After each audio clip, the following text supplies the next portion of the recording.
সাম্বোসা থেকে সমুচা।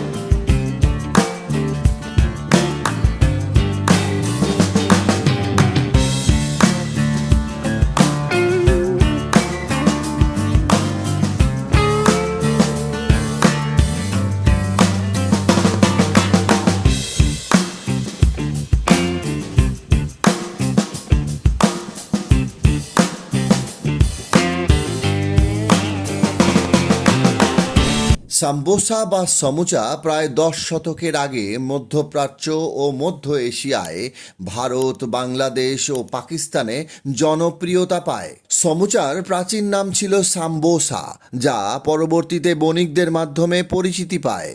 সমুচার ইতিহাস বেশ পুরনো।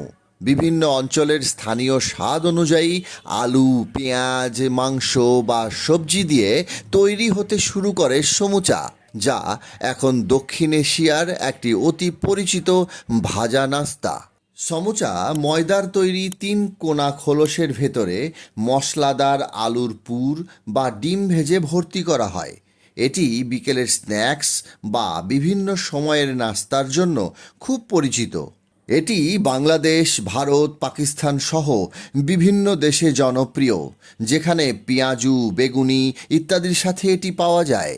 ময়দার খোলসে আলু, পেঁয়াজ, মরিচ, আদা, গাজর, গরম মশলা সহ বিভিন্ন প্রকার মশলার মিশ্রণ পুর হিসেবে ব্যবহার করা হয়। সমুচার খোলসের মধ্যে পুর ভরা শেষ হলে তারপর এটিকে একটি কড়াইতে ডুবো তেলে ভাজতে হয় এবং এই সমুচাগুলো তেলের মধ্যে যতক্ষণ পর্যন্ত সোনালি রঙের না হয় ততক্ষণ পর্যন্ত ভাজতে হয়। সোনালি রং হয়ে গেলে এগুলোকে ছাঁকনি দিয়ে ভালো করে ছেঁকে কড়াই থেকে তুলতে হয়। ব্যাস, হয়ে গেল সমুচা।